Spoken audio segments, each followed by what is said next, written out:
Let me ask you something. Have you ever wondered when automotive design reached its absolute peak in elegance, presence, and beauty? Because if you love classic cars as much as I do, get ready. Today, we're traveling straight to the 1980s, a decade where American cars weren't just machines, they were true works of art on wheels. In this video, you're going to discover the 10 most beautiful American cars of the 1980s. Classic icons full of nostalgia, luxury, and a timeless elegance that simply doesn't exist anymore. If you're a true lover of classic cars, retro design, and automotive history, hit that like button right now, subscribe to the channel, and turn on the notification bell, because here you'll always find content that lets you travel back in time and relive the golden era of American cars. Let's get started. 1985 Buick Riviera. Now, have you ever imagined what it would be like to cruise through the streets of the 1980s behind the wheel of a car that wasn't just luxury, but a rolling piece of art? This wasn't just a car, it was a status symbol. Its design, my goodness, smooth, elegant lines with a presence that practically said, I don't need to go fast for everyone to look at me. And believe me, they looked. The pop-up headlights, that clean and sharp front fascia, and a rear end that is pure automotive art. No exaggeration. This was one of the most beautiful cars to grace American roads in that entire decade. But of course, it wasn't just about looks. Under that elegant hood was a 3.8-liter turbocharged V6 engine, producing 200 horsepower. Sure, that number might not sound wild today, but back then, it was the perfect combination of power, smoothness, and luxury. Top speed? Around 121 miles per hour, more than enough to glide down the highway with an elegance few cars could match. Now hold on, because here comes a fact that not many people know. The 1985 Buick Riviera was one of the first cars ever to feature a touchscreen digital display. Yes, you heard that right, in the middle of the 1980s. It featured a system called the Graphic Control Center, which let you control the climate, radio, onboard computer, and more, all through a futuristic green digital screen that today feels like something out of an 80s sci-fi movie. As for production, just over 65,000 units were built, making it a fairly exclusive collector's item today. And if you're wondering, yes, you can still find one in excellent condition, but it won't come cheap. Its current market value ranges from $20,000 to $35,000, depending on condition. Because the ones in showroom or museum quality, they rarely ever go up for sale. And here's another little gem for you. Did you know this Riviera was one of the last Buicks to maintain that philosophy of being a big, luxurious coupe with front-wheel drive? It was the swan song of an automotive philosophy focused entirely on absolute comfort above all else. And trust me, climbing into one of these feels like sitting in a leather-wrapped lounge on wheels, floating effortlessly over every bump in the road. 1988 Pontiac Fiero GT. What happens when a car brand decides to break all its own rules and build a car that nobody ever expected? A car that, even today, remains one of the most controversial, loved, and misunderstood cars of the 1980s. When the Fiero hit the scene, no one could believe it. Pontiac, a brand famous for making big, powerful, heavy cars, decided in the 80s that it was time to think differently. That's how this little sports car was born, with a mid-engine layout. Yes, a mid-engine, just like Ferrari, Lamborghini, and other exotic supercars. And the design, absolutely fascinating. Low, wide, with those sharp, angular lines that screamed 1980s. Pop-up headlights, and a rear end that looked like something straight out of a futuristic movie. The Fiero GT didn't ask permission to be different. It simply was. And if you're wondering what was hiding under that sleek skin, get ready. The 1988 GT version came with a 2.8-liter V6 engine producing 140 horsepower. I know what you're thinking. That's not a lot, right? But remember, this wasn't a muscle car. This car weighed just 2,645 pounds. And with the engine mounted right behind the seats, it had near perfect balance. Top speed was around 124 miles per hour, and 0 to 60 miles per hour came in about 8 seconds. Perfectly respectable for the time and the concept. But yeah, here's the crazy part. Did you know the Pontiac Fiero wasn't originally intended to be a sports car? Its initial purpose was to be a fuel-efficient, economical commuter. Yep, but when the engineers realized what they had, a platform with a mid-engine layout, they fought internally to transform it into a real sports car, and the pressure from the public and enthusiasts was so intense that by 1988, they released this GT version, the best, the most refined, and the most desirable. Today, if you find one in immaculate condition, its value ranges between $18,000 and $30,000, and prices continue to climb year after year because it's no longer just the cheap sports car. It's becoming a cult classic. And here's a fact very few people know. In the 1990s, many custom shops and tuners started transforming Pontiac Fieros into replicas of Ferraris and Lamborghinis. Thanks to its mid-engine layout and flexible chassis, it could visually be converted into a European supercar at a fraction of the price. 1980, Lincoln Continental Mark VI. Have you ever felt what it's like to drive a true rolling luxury lounge? The kind of car that, the moment it appears at the end of the street, commands respect, class, and an elegance that simply doesn't exist anymore. Get ready, because what you're about to see is more than just a car. It's a monument to American luxury in the 1980s. Just look at it. Those squared, bold, majestic lines. That hood, longer than a runway. The chrome grille, shining like a piece of architectural jewelry. And those signature hidden rectangular headlights that open and close like the eyelids of an elegant giant. This car wasn't designed to go fast. It was designed to be seen. Under that seemingly endless hood, the Mark VI packed a 5.8-liter V8, though there was also an even bigger 6.6-liter V8 option depending on the trim and market. Power. Well, speed wasn't the priority here. Comfort was. Still, it delivered a solid 140 to 160 horsepower, more than enough to move its imposing 4,850 pounds of pure American luxury. Top speed hovered around 106 miles per hour, but let's be honest, no one bought a Mark VI to race. This car was made to float over asphalt. And here's where it gets fascinating. This was one of the first cars in the world to feature a keyless entry system back in 1980. Think about that. Over 40 years ago. While other cars still relied on regular keys, this Lincoln let you unlock the doors using a numeric keypad right on the driver's door. Incredible, right? A little over 70,000 units were produced, making it fairly exclusive today. And if you're wondering what it costs now in collector condition, get ready. Prices range from $18,000 to $35,000, depending on condition and originality. And here's a fun fact that very few people know.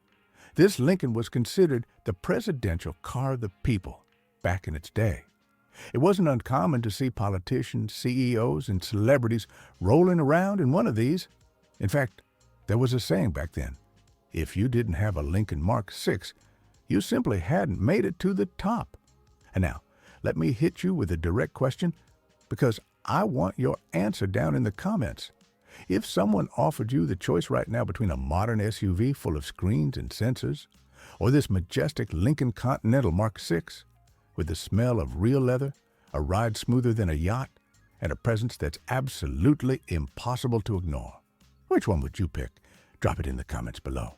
1989, Lincoln Town Car. Have you ever seen a car that doesn't need to be loud, doesn't need to accelerate hard, and doesn't need to be sporty to command presence? One of those cars that, when it drives by, everyone turns their head to look. When you see this car, you instantly understand what luxury meant in the 1980s. Its proportions are just massive, huge, square, with straight lines and a hood so long it feels like it never ends. The front end, with that enormous chrome grille and those rectangular headlights, stares at you as if to say, I'm in charge here. Under that runway-length hood lives a 5.0-liter V8 engine, robust, reliable, and built not for speed, but for a level of smoothness that honestly doesn't exist in modern cars anymore. It delivered around 150 horsepower with a top speed of about 109 miles per hour. But trust me, that's irrelevant, because what really matters here is how it feels. And it feels like sitting on a leather sofa floating on clouds. In 1989, the Lincoln Town Car represented the absolute peak of American luxury sedans. That year also marked the final year of the first-generation Town Car before a full redesign came in the 1990s. Around 77,000 units were produced in 1989, making it a gem that's increasingly difficult to find in original condition today. Its current value varies quite a bit depending on condition. You can find decent examples for around $10,000 to $15,000. But if you're looking for one in pristine, low-mileage condition with everything original, get ready to pay $30,000 or more. And here's a fun fact that's going to blow your mind. Did you know the Lincoln Town Car was, for years, the favorite vehicle for limousine companies and executive transportation? And that's no accident. Its reliability, absurd interior space, and extreme comfort made it the absolute king of limousines in the U.S. throughout the 80s and 90s. 1987 Chrysler Learon Convertible. This car wasn't just a convertible. It's probably one of the most charismatic and recognizable drop tops of the entire decade. And do you know why? Because while many manufacturers were abandoning convertibles in the early 80s, Chrysler was bold, defiant, and went all in on the joy of open-air driving. The design is an absolute gem. Clean, elegant, with perfect proportions. That chrome grille, the squared-off headlights, and the beltline that runs perfectly from end to end gave it an air of sophistication, but without losing its appeal to the upper-middle-class American buyer. It was the car for someone who wanted luxury, but also freedom and fun. Under the hood, this Learon convertible packed a turbocharged 2.2-liter inline-4, delivering 146 horsepower. It might not sound like much today, but weighing only about 2,900 pounds, this car was agile, fun, and perfectly capable of reaching 115 miles per hour. Some optional versions even came with a 3.0-liter V6, offering a bit more smoothness and torque, ideal for those who preferred comfort over sportiness. And listen to this. Here's one of those facts that makes you fall in love with this car even more. The Learon Convertible was featured in countless movies and TV shows throughout the 80s and early 90s. It was the favorite ride of yuppies, artists, and young professionals who wanted to feel different, modern, and sophisticated. I bet you've seen one on screen more than once without even realizing it. As for production, around 23,000 units of the 1987 convertible rolled out of the factory, making it relatively rare today. And its current value? Depending on condition, you can find one between $9,000 and $18,000. But here's the thing. If you find one in fully original museum-quality condition, don't think twice. This is a gem that's only going up in value. And here's a delicious little fact for you. Did you know the Learon Convertible was one of the key cars that saved Chrysler from bankruptcy in the 1980s? That's right. This small, elegant convertible, along with other models built on the K platform, literally rescued the company from the brink of financial collapse. 1987 Ford Thunderbird Turbo Coupe. Have you ever wondered what it would be like if a classic muscle car from the 60s decided to reinvent itself in the 1980s, but with technology, elegance, and a futuristic design? When this car hit the market, it didn't leave anyone indifferent. Its design completely broke away from everything the Thunderbird had ever been. Aerodynamic lines, wraparound headlights, a sleek rear end, and a grille that looked more European than American. It was elegant, modern, and at the same time still carried the powerful spirit of a muscle car, but evolved. And the best part, it wasn't powered by a traditional V8, but by what was considered a near-futuristic engine at the time. A 2.3-liter turbocharged inline-4 with an intercooler, pushing an impressive 190 horsepower. Maybe that doesn't sound wild today, but hear this. Thanks to its lighter weight from the smaller engine and a 5-speed manual transmission, this Thunderbird could hit 137 miles per hour. Yes, really. And its driving dynamics were way ahead of the American average at the time, thanks to a stiffer suspension and a far better weight distribution. And here's one of those facts that very few people know. Did you know the Ford Thunderbird Turbo Coupe was named Motor Trend's Car of the Year in 1987? And honestly, it deserved it. This model perfectly represented the fusion of luxury, technology, and performance in one sleek package. As for production, around 33,000 units of the Turbo Coupe were built in 1987, which makes it relatively rare today, especially in a good condition and with a manual transmission. And what's it worth now? You can find examples between $10,000 and $20,000, but if you come across one that's fully original, watch out. They're becoming highly sought after by collectors.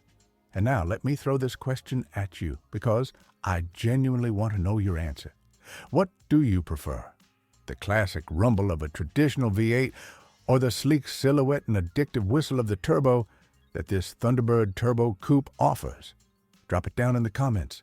I promise you, I'm reading every response. 1988, Buick Riata. Talking about this car means talking about one of the most unique, exclusive, and, at the same time, most misunderstood vehicles in the entire American auto industry of the 1980s. This wasn't a car made for the masses. It was an almost handcrafted project, built for those who wanted something truly unique, different, and classy. From the very first glance, it's clear the Riata wasn't just another Buick. Its design was radically different from anything else in the lineup. A 2-seater coupe with smooth lines, compact proportions, but an elegance that even today is absolutely magnetic. No boxy shapes, no awkward proportions. The Riata looked more like a European concept car than a traditional American vehicle. Under the hood, it featured a naturally aspirated 3.8-liter V6, producing about 170 horsepower, enough to push it to a top speed of 121 miles per hour. Acceleration from 0 to 60 miles per hour was around 9 seconds. Not particularly sporty, but more than adequate for a car whose focus was clearly on comfort, luxury, and exclusivity, not speed. But the truly fascinating part of the Riata was inside. Buick went all in on technology like no other American manufacturer at the time. Its dashboard featured a massive touchscreen called the Electronic Control Center, where you could manage absolutely everything: climate control, audio, trip computer, and even vehicle diagnostics. A total mind-blower for 1988. And here's the fact that turns it into an absolute rare gem. The Riata wasn't built on a conventional assembly line. It was hand-assembled at GM's specialized craft center in Michigan. This meant that every single unit received a level of attention to detail far superior to mass-produced cars. In 1988, only 4,708 units were built. Yep, an incredibly low number, making it a true collector's item today. And how much does one cost now? If you find one in immaculate condition, prices range from $15,000 to $25,000. And here's a brutal little fact. The Buick Riata was Buick's serious attempt to compete with European luxury coupes like the Mercedes SL or BMW 6 Series. What most people don't know is that this car was meant to be the first in an entire family of luxury sports coupes that Buick never got the chance to release. And honestly, it's a shame, because the Riata had everything it needed to carve out a new path for the American auto industry. 1989, Oldsmobile Tropheo. If I told you there was an American car in the 80s that looked like it came straight from the future, would you believe me? Well, believe it, because that's exactly what the Tropheo represented. A vehicle that combined luxury, innovation, and a design so advanced for its time that even today, it still looks bold. The Toronado had already been revolutionary since its debut in the 1960s as one of the first front-wheel drive cars in the U.S., but the 1989 Tropheo version took that innovation to the next level. Visually, it was elegant yet imposing. Its body featured smooth aerodynamic lines, a low, subtle grille, pop-up headlights, and a perfectly sculpted rear end that simply screamed modernity. Under the hood, it was powered by GM's bulletproof 3.8-liter V6, producing 165 horsepower, enough to reach a top speed of 118 miles per hour. That might not sound extreme today, but for a front-wheel drive luxury coupe from the late 80s, it was more than respectable. Plus, it offered an extremely smooth and refined driving experience, something its buyers valued far more than raw speed. But what truly made the Toronado Tropheo special was its technology. This car was, quite literally, a decade ahead of its time. It featured a CRT touchscreen system, yes, in 1989, from which you could control the climate, radio, trip computer, and even the integrated phone functions. Think about that. While most cars still had analog radios, this Tropheo offered an interaction level that many cars wouldn't reach until well into the 2000s. Production for the 1989 Toronado Tropheo was quite limited, with around 5,500 units built, making it a rare and highly coveted piece among collectors who appreciate the unusual. As for its current value, you can find one between $10,000 and $20,000, depending on condition and originality.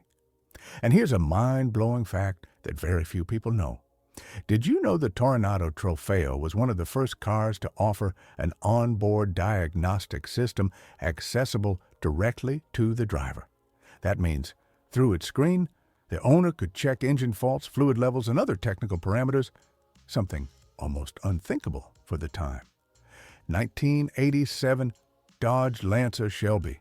Talking about this car is talking about pure rebellion, breaking the rules, taking a family sedan, and turning it into an absolute machine of speed, fun, and attitude. And all of that thanks to the magic touch of a name that makes any car enthusiast's heart race. Carroll Shelby. Yes, the very same genius behind the legendary Shelby Cobra and the most brutal Mustangs ever made. In the 1980s, Shelby did something no one expected. He teamed up with Dodge to turn some of their most modest cars into absolute beasts in disguise. And the Lancer Shelby was, without a doubt, one of the most surprising. Visually, the Lancer Shelby didn't scream sports car, but the details said it loud and clear. Shelby-specific wheels, a subtle but functional rear spoiler, side skirts, air intakes, and of course that Shelby badge. Anyone who knew this was no ordinary sedan. Under the hood was a turbocharged 2.2-liter inline-4, pushing 175 horsepower. Maybe that doesn't sound crazy today, but remember, this car weighed just about 2,645 pounds. The result? 0 to 60 miles per hour in just over 7 seconds and a top speed of 127 miles per hour. All paired with a 5-speed manual transmission that made the driving experience absolutely addictive. But here's the really tasty part. This car wasn't just quick in a straight line. Dodge and Shelby completely reworked the suspension, stiffer springs, better shocks, and disc brakes on all 4 corners. So the Lancer Shelby handled corners incredibly well, something that honestly was pretty rare for American sedans of the era. Production was extremely limited. Only 800 units were made in 1987. Yep, just 800. That makes it today an absolute collector's gem, highly sought after by both Dodge fans and Carroll Shelby enthusiasts. If you're lucky enough to find one in good condition, its current value ranges from $15,000 to $25,000. And prices keep climbing every year because fewer and fewer survive. And here's a mind-blowing fact. Did you know Carroll Shelby personally signed the numbered plaques of every single Lancer Shelby built? That means every car carries not just a serial number, but the literal signature of one of the greatest legends in motorsports history. And now, I want you to be honest with me. Did you ever imagine that a sedan this unassuming could hide such a story, such pedigree, and such an insane level of exclusivity? Tell me down in the comments. 1985 Ford LTD Crown Victoria. This wasn't just a car, it was practically an institution on wheels. If you lived in the United States, or even if you only saw it in movies and TV shows, I guarantee this car is part of your collective memory, even if you never realized it. It was the undisputed king of the streets, parking lots, highways, and, of course, police fleets and taxicabs. When it comes to design, the mid-80s Crown Victoria embodied the essence of the classic American car. Straight lines, squared-off proportions, an endless hood, and a chrome grille that was more of a statement than just a design feature. And of course, the unmistakable chrome trim that wrapped around the B-pillar in the shape of a crown. That's exactly where the name Crown Victoria comes from. You could spot it from a mile away. Under that massive hood was a 5.0-liter V8, robust, reliable, and nearly indestructible, pushing out around 150 horsepower. Speed? Let's be honest. This wasn't a car built to race. Top speed was around 106 miles per hour, but this car wasn't about speed. It was about ruggedness, durability, and absolute comfort. And when it comes to history, this car was the favorite of police forces, government agencies, and families who wanted a car with space for absolutely everything and everyone. Getting into a Crown Victoria was like stepping into a rolling living room. Sofa-like seats, ultra-soft suspension, and a floaty, cloud-like ride that simply doesn't exist today. As for production numbers, Ford built over 300,000 units in 1985 alone. That gives you an idea of just how successful and popular this model was. And what's the price today? It depends heavily on condition and mileage. You can find units between $7,000 and $15,000, but the pristine examples, with perfect interiors and low miles, are now starting to fetch over $20,000, especially among collectors chasing that golden era nostalgia. And here's a fun fact that will definitely make you smile. Did you know this car unintentionally became the star of thousands of real-life police chases and just as many in movies? From action flicks to TV shows from the 80s and 90s, the Ford Crown Victoria is probably the most seen car in the history of American cinema. Its silhouette is so iconic that even today, when we see a boxy sedan with that chrome grille, we instantly think, cop car.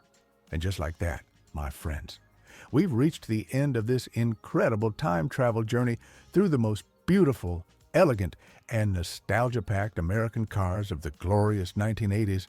But now, I want to know, for you, which one deserves the title of Most Beautiful of the Decade?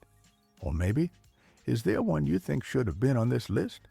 Tell me down in the comments, because I promise I read absolutely everything you write, and I love hearing your stories, memories, and opinions. And one more thing, if you love the cars from the 80s, you absolutely can't miss our video on the most beautiful American cars of the 1970s. Trust me, it's pure retro elegance, nostalgia, and absolute automotive magic. Click right here and join me on that next journey into the past.